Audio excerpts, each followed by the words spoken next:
Bonjour à tous, ici le pasteur Anthony Lambert de Renaissance Église. Bienvenue à notre toute nouvelle série, l'émergence du mouvement apostolique et prophétique ici aux Antilles. C'est un mouvement qui a vu le jour il y a quelques années quand même aux Antilles, mais le Seigneur est en train d'amener ce mouvement à une autre étape, une autre dimension. Et il m'a fait la grâce, au travers de cette série, de pouvoir mettre de l'emphase sur ce mouvement, sur le mouvement apostolique et le mouvement prophétique qui prend naissance ici aux Antilles. Alors prenez le temps de regarder chacun de ces messages parce que je crois que cette série vous permettra de comprendre ce que le Seigneur est en train de faire ici aux Antilles. Prenez le temps de partager, prenez le temps de commenter et surtout prenez le temps de vous abonner. On est ensemble, que Dieu vous bénisse.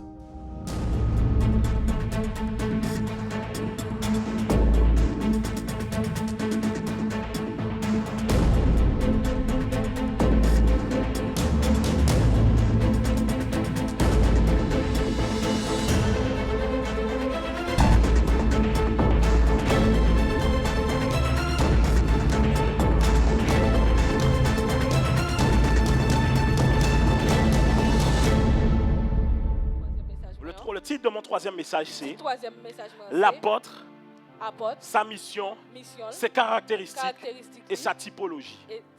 L'apôtre, sa mission, ses caractéristiques et sa typologie. Ok, ce que vous devez comprendre, c'est que les apôtres ont un ADN commun. Et leur ADN commun est lié à leur mission. Et ensemble, on va voir la mission de l'apôtre. On va le revoir encore ensemble et ensuite on va découler. Vous êtes avec moi? Je sais, j'ai été très vite sur le départ. Vous irez sur YouTube dans la semaine, je pense au moins à partir de mercredi. Au moins, mais sinon peut-être un peu plus tôt. Et le reste sera déjà dessus. Ok, on peut aller pour leur mission? La première mission de l'apôtre, c'est emmener l'évangile dans des régions non atteintes. Dans des endroits où l'évangile n'a pas encore été. L'apôtre doit aller là-bas aussi. Il doit pouvoir aller par exemple à Marie-Galante. Il doit pouvoir aller à Saint-Vincent. Il doit pouvoir aller dans des endroits où les gens ne veulent pas aller. Pourquoi? Parce que s'ils n'entendent pas parler de l'évangile, comment croiront-ils? Est-ce qu'on est ensemble? Et donc c'est quelqu'un qui est à la recherche à chaque fois de nouveaux territoires à conquérir. Là où le royaume de Dieu n'est pas encore arrivé jusque-là. Deuxième point, il doit implanter des églises sur la fondation de Christ. Et aider les églises établies à revenir à ce fondement scripturaire. Il doit baser la parole de Dieu sur l'évangile de Jésus-Christ. Il doit parler de Jésus-Christ et de Jésus-Christ crucifié. Est-ce qu'on est ensemble? Troisième point, il doit nommer et former les premiers dirigeants d'une église. Il doit faire sortir dans cette église les gens qui pourront être à charge. L'apôtre Paul donne des indications à Timothée. 1 Timothée chapitre 3. Celui qui aspire à la charge d'évêque. Ensuite, il parle du diacre et il explique comment les détecter parmi l'assemblée. Et donc, il faut des hommes pour pouvoir maintenir ensuite ce qu'on a conquis. Quatrième point, traiter des problèmes spécifiques de fausse doctrine ou de péché. Est-ce qu'on est ensemble jusque-là? Ok, ça c'est leur mission. On va voir ensuite les caractéristiques communes qu'on retrouve chez tous les apôtres. Dites-moi ils ont une relation intime avec Jésus. Ils ont une relation intime avec Jésus. Il n'y a pas d'apôtres qui ne connaissent pas Jésus. D'ailleurs, la plupart d'entre eux témoignent qu'ils ont eu une visitation de Jésus. Et vous savez ça, on ne peut pas mentir dessus. Parce que lorsque vous expliquez que vous avez eu cette visitation, il y a des choses qui reviennent à chaque fois. Et quand vous racontez, on peut savoir si c'est vrai ou pas. Parce qu'il y a des choses qui reviennent à chaque fois. Première fois, quand ça m'arrive en 2016, j'explique ça à quelqu'un. Elle m'a dit, sur ça et ça que tu m'as dit, ça correspond à d'autres témoignages de personnes qui ont reçu. Parce qu'il y a des choses qui reviennent lorsque Jésus apparaît à quelqu'un. On est ensemble? Deuxièmement, il opère dans le surnaturel. La deuxième caractéristique de l'apôtre, c'est qu'il opère dans le surnaturel. On doit voir des miracles, des signes et des prodiges. L'apôtre Paul a dit, les signes de mon apostolat ont éclaté au milieu de vous. Au travers de ma patience, mais au travers des signes, des miracles et des prodiges. Écoutez, quand Philippe va en Samarie, il gagne les gens à Christ, n'est-ce pas? Mais il prie pour qu'ils reçoivent le Saint-Esprit, ils ne le reçoivent pas. Il est obligé d'appeler Pierre et Jean, qui eux sont apôtres. Ils prieront, ils imposeront les mains, le Saint-Esprit viendra. Est-ce que vous comprenez? Parce que Philippe était évangéliste. Est-ce qu'on est ensemble? Les ministères, il n'y a pas un au-dessus de l'autre. Ils sont tous interdépendants. 3. Ils ont une capacité d'interpréter ce que Dieu fait dans l'Église, les nations et Israël. La Bible nous explique que lorsque l'apôtre Pierre avait vécu le moment de la Pentecôte, les âmes ont été gagnées. Il a su discerner là-dedans que c'est l'accomplissement de la prophétie de Joël 2,28. Voici là la prophétie de Joël qui s'accomplit. L'apôtre a une capacité de détecter dans l'église l'action de Dieu, ce qu'il est en train de faire et la symbolique de ce que c'est en train de faire. Il arrive à détecter ça aussi dans la nation et pour Israël. On est ensemble? Je sais, c'est dense. Je sais, c'est... Ah, vous voulez que je ralentisse ou pas? Non, ça va comme ça. Ok, on peut y aller ou pas? Ils sont dignes de confiance avec l'argent. Les gens étaient capables de vendre tous leurs biens, toute leur maison et venir déposer ça au pied des apôtres. Il fallait vraiment leur faire confiance pour ça. Amen. Ils ont l'autorité pour réajuster les manques de discipline. Quand par exemple, l'apôtre Paul, je crois que c'est dans Corinthiens, il explique que j'ai appris par Chloé qu'il y a des choses qui se passent dans l'église. Et il va demander aux gens d'ajuster ça, de faire comme ci, de faire comme ça. Dans Philippe, il va demander non, vous faites comme ça, faites comme ça. Corinthiens, il va dire prenez cette disposition, faites comme ci, faites comme ça. Ça veut dire que l'apôtre a l'autorité dans l'église pour savoir reprendre les gens. Vous savez que ce n'est pas tout le monde qui a la capacité de reprendre les gens et que les gens restent quand même à l'église. L'apôtre a cette capacité de reprendre et que les gens restent quand même. On peut avancer. Ils sont des pères et des mères. Ce sont des gens qui donnent naissance à plusieurs générations. Ils donnent naissance à plusieurs serviteurs de Dieu. Au travers de leur ministère, dans le temps, plusieurs personnes vont émerger. Ce ne sont pas des one-man shows. Ce sont des gens qui veulent établir toute une génération. Ils ont le même mindset que Moïse qui disait « Plaise à Dieu que toute l'assemblée puisse prophétiser ». Moïse n'avait pas de problème que des gens puissent prophétiser. Parce que Moïse n'avait pas de problème avec son autorité. Il savait qui il était et il n'avait pas peur que quelqu'un lui prenne sa place. Est-ce qu'on est ensemble? Ils intercèdent pour l'église. L'apôtre Paul a expliqué plusieurs fois qu'il a intercédé pour l'église de Colosse. Ils ont l'autorité pour structurer l'église. Ils savent comment régir les choses dans l'église. L'apôtre Paul va expliquer les évêques, voilà comment ils doivent être. Les diacres, comment ils doivent être. Les anciens, comment les pasteurs doivent être. Comment les choses doivent être régies dans l'église. Il va dire à Timothée, avec les gens âgés, comporte-toi comme ça. Avec les gens un peu plus âgés, comporte-toi comme ça. Il arrive à structurer les choses et à donner de la sagesse. Est-ce qu'on est ensemble jusque-là? On est ensemble? Est-ce qu'on est ensemble? Ouf, j'ai beaucoup lâché là. Je prends une minute de pause. Non, parce que si je ne vais pas dans ce rythme-là, on va durer longtemps. Et je me connais. Quand je peux m'attarder sur chaque point et je ne vais pas finir aujourd'hui. Dernier, ce qu'on va voir, c'est sa typologie. Dis avec moi sa typologie. Quand je parle de sa typologie, je parle des différents types d'apôtres que l'on retrouve. Et quand je parle d'eux, ça ne veut pas dire que la liste elle est exhaustive. Mais j'ai fait sortir 6 types d'apôtres que l'on peut retrouver. Il y aurait pu avoir plus, mais dans certains, j'ai mis la même chose à chaque fois. Je les ai regroupés. Vous êtes prêts? Et c'est là vraiment le message. Est-ce que vous êtes prêts? Ok. De toute façon, c'est enregistré, vous pourrez réécouter. Premier type d'apôtre. L'apôtre de la foi. L'apôtre de la foi. Il met les fondements de la vie chrétienne au travers de la prédication de la croix et du salut en Jésus. Et sa parole est confirmée au travers de miracles, de signes et de prodiges. Il travaille dans un ministère de puissance qui atteste l'évangile et ébranle les pensées et raisonnements humains. La terre apporte un homme comme ça qui s'appelle Smith Wigglesworth.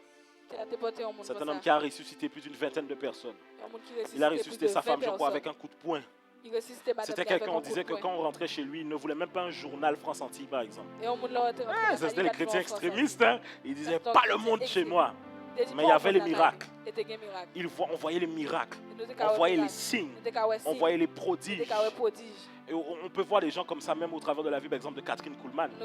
On vous explique que c'est une femme, donc quand elle avait des réunions 2 kilomètres à la ronde, Non, les sceptiques qui ne me croient pas, allez vérifier, vous tapez sur Internet, vous allez trouver.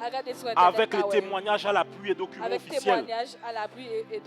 Catherine Kuhlman, c'est une femme, quand elle faisait des réunions dans des stades à 2 km, les gens qui étaient dans les centres commerciaux étaient touchés par l'Esprit de Dieu.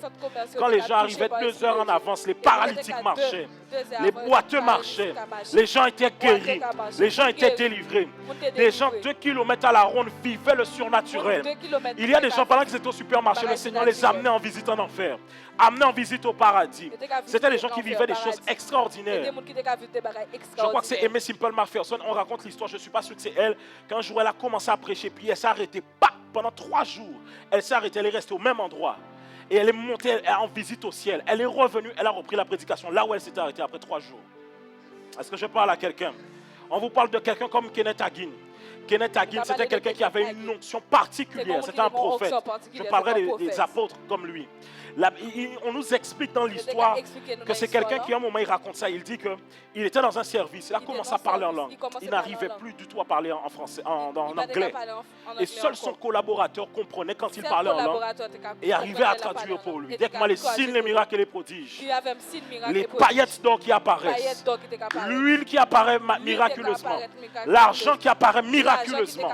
Écoute, je ne suis pas en train de parler de fairy tales. Je ne suis pas en train de parler de fausses choses. Je suis en train de parler de la puissance de l'évangile. Parce que la puissance de l'évangile, ce n'est pas une démonstration de discours. Ce n'est pas une sagesse persuasive. Mais c'est la démonstration de sa puissance. Est-ce qu'on est ensemble là-dessus? L'apôtre de la foi, c'est quelqu'un quand il prêche l'évangile, il établit les fondements.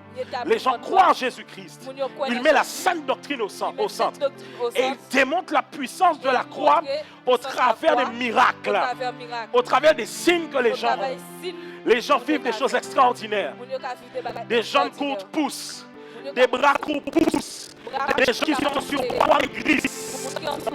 Des gens qui sont courts de taille complexée poussent sur place. Non, c'est des choses vraies que je suis en train de parler. Des bébés qui sont morts dans les ventres. Ils prient. Le bébé bouge encore à nouveau. Oh, je ne sais pas si je parle à quelqu'un. Dis avec moi l'apôtre de la foi. On a besoin des apôtres de la foi.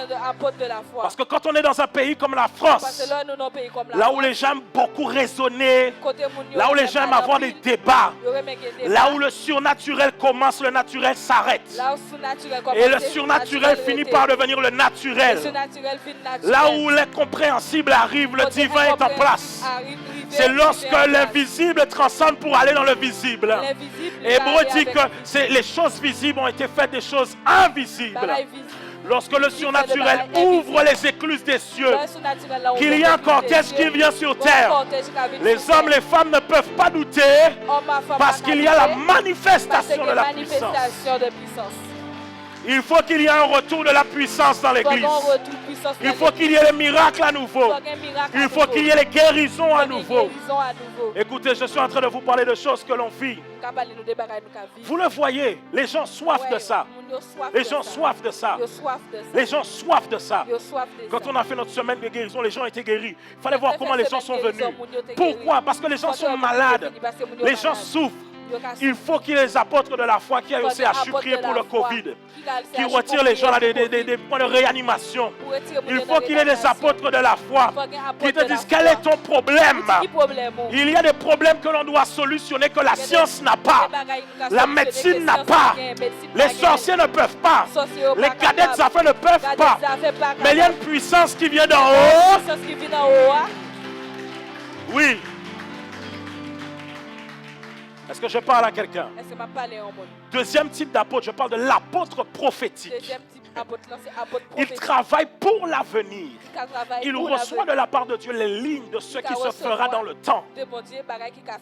Pour les nations, pour l'Église, pour Israël. Quand il va dans une nation, il a la capacité de parler pour que les choses changent dans cette nation. Et il reçoit la destinée prophétique de chaque nation.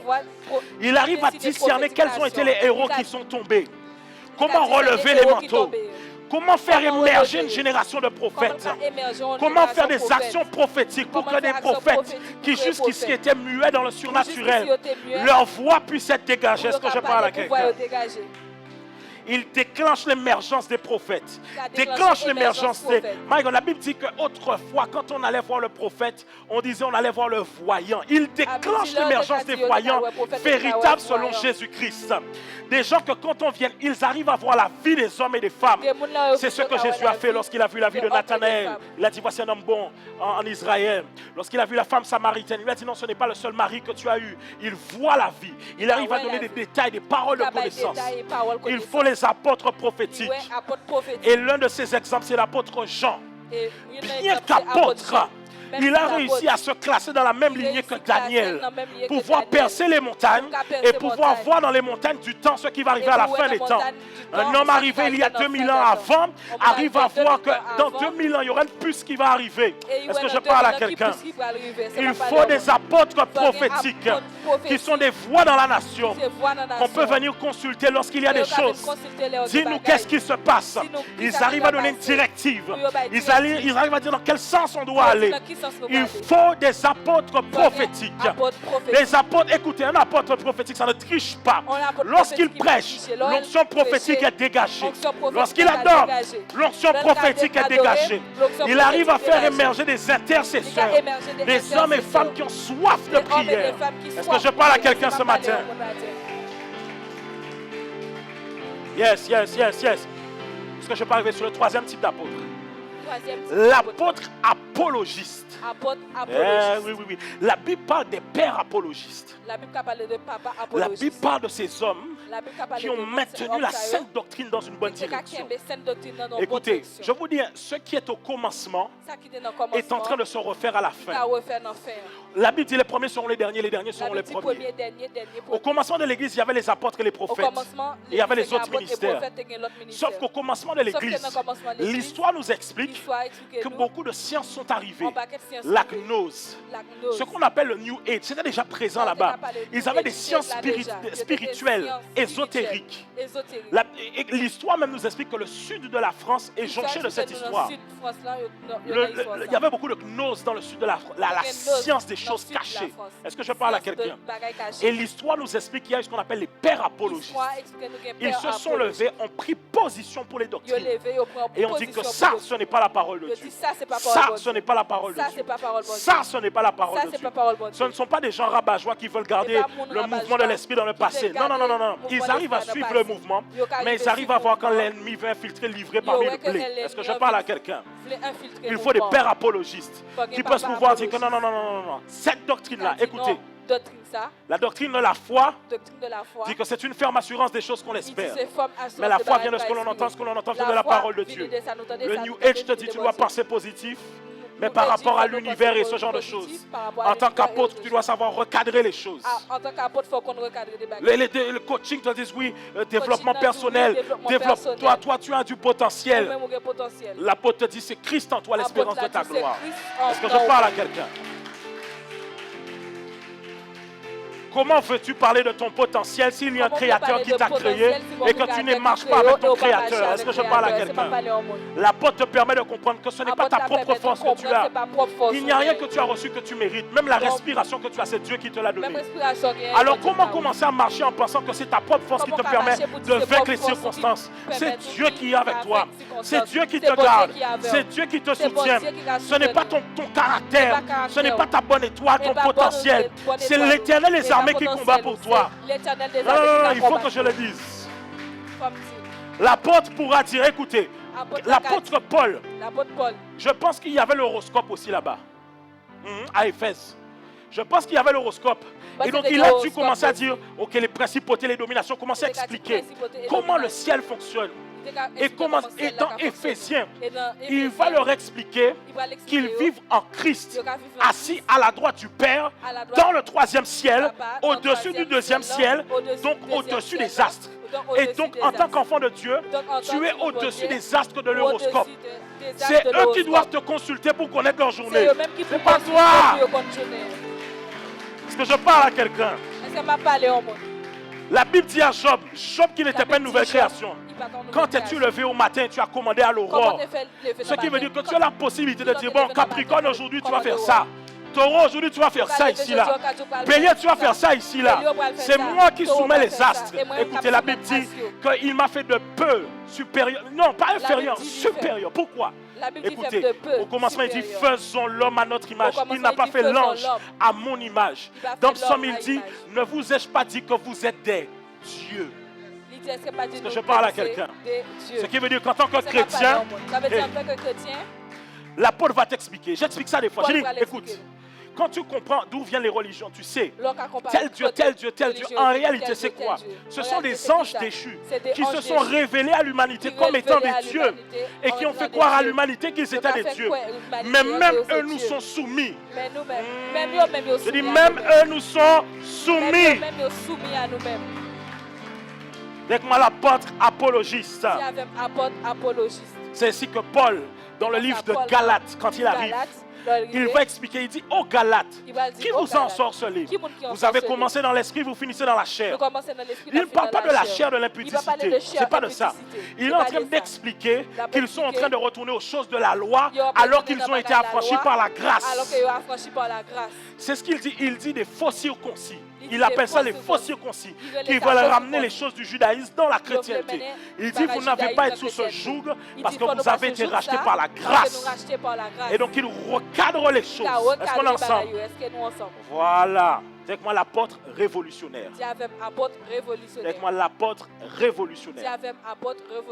L'apôtre révolutionnaire, il travaille afin d'amener un changement dans leur territoire, domaine au travers de réformes et au travers de systèmes qui viendront rompre avec les systèmes iniques. Il travaille pour un changement de mentalité. Lorsqu'on parle de Paul, il arrive et il permet aux gens de dire, écoutez, vous vous comportez mal avec les païens. Quand les juifs arrivent, vous vous cachez des païens. Il dit, ça doit changer parce que l'évangile c'est pour tout le monde. Il rompt avec un système et il amène une révolution. Parce qu'en réalité, l'apôtre Paul n'était pas celui qui devait évangéliser les païens. Non, c'était Pierre. Dieu met devant lui la nappe, il refuse de manger. Et juste après, on voit qu'il est amené chez Corneille, qui est quoi? Un païen. Et c'est par la suite qu'on voit que Dieu introduit l'apôtre Paul. Il va amener une révolution, une manière de voir différente. Il va rompre avec certaines choses. La Bible nous parle de Simon le Zélote. Il voulait changer les choses de manière gouvernementale.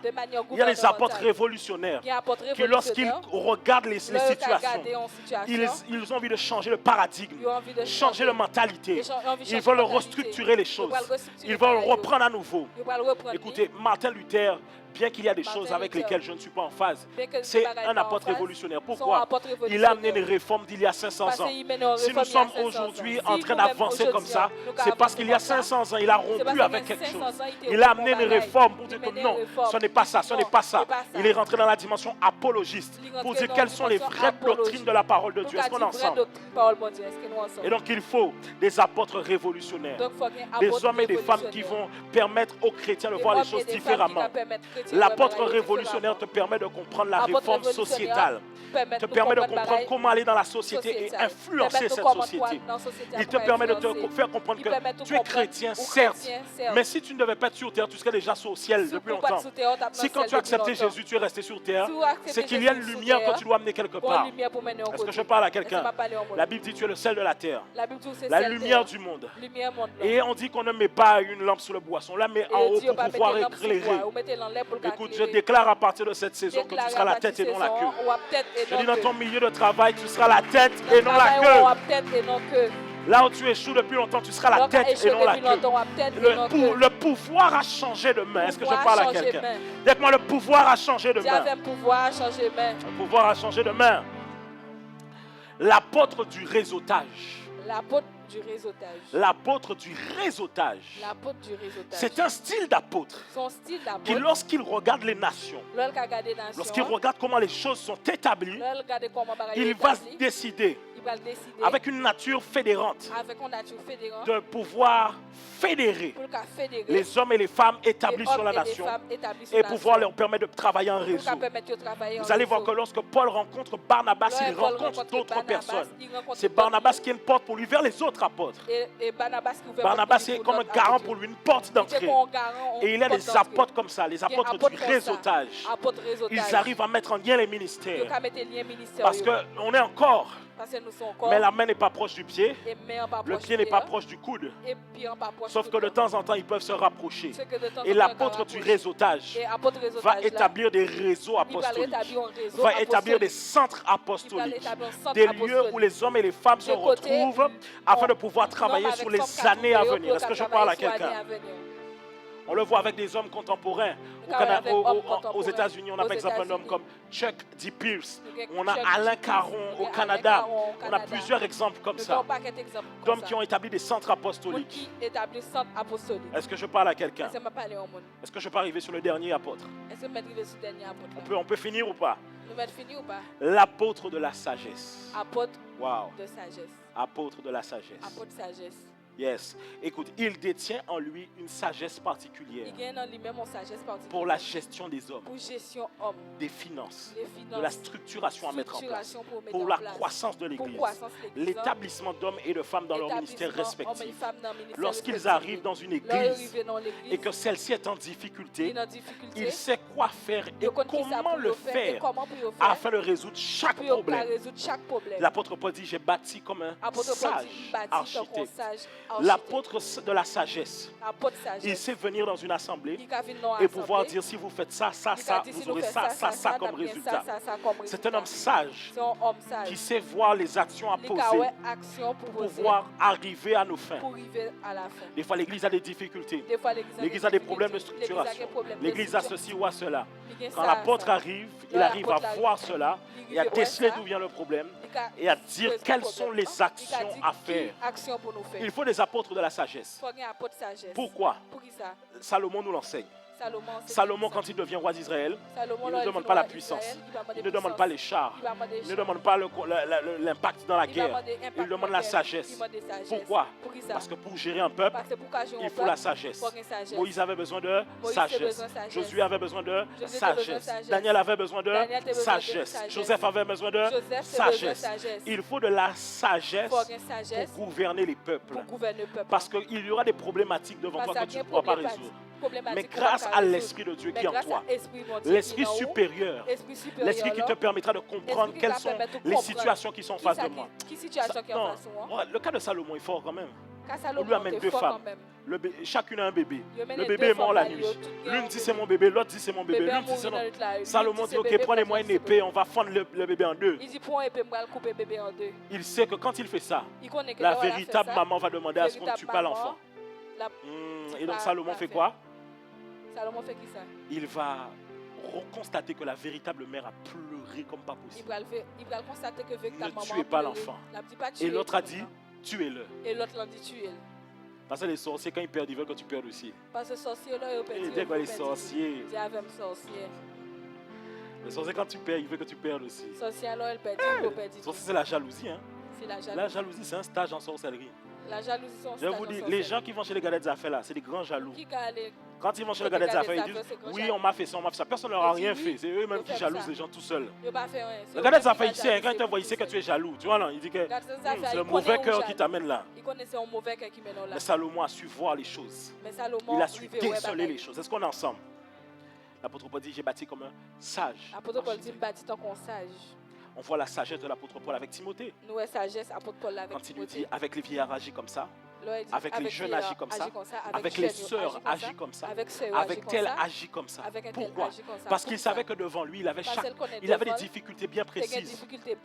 Apôtre de la sagesse, comment? Il dit j'ai été juif avec les juifs, grec avec les grecs, avec loi comme étant avec ceux qui ont la loi, bien n'étant pas sous la loi, sans loi comme ceux qui sont sans loi. Pourquoi? Afin de gagner tous en tout. Est-ce qu'on est ensemble? Parce qu'il avait une sagesse pour pouvoir comprendre comment faire les choses. Il arrive à déceler cela. Et il nous faut tous ces apôtres. Il nous faut l'apôtre de la foi. Il nous faut l'apôtre prophétique. Il nous faut l'apôtre apologiste. Il nous faut l'apôtre révolutionnaire. Il nous faut l'apôtre du réseautage. Et il nous faut l'apôtre de la sagesse. C'était mon message pour vous ce matin. Amen.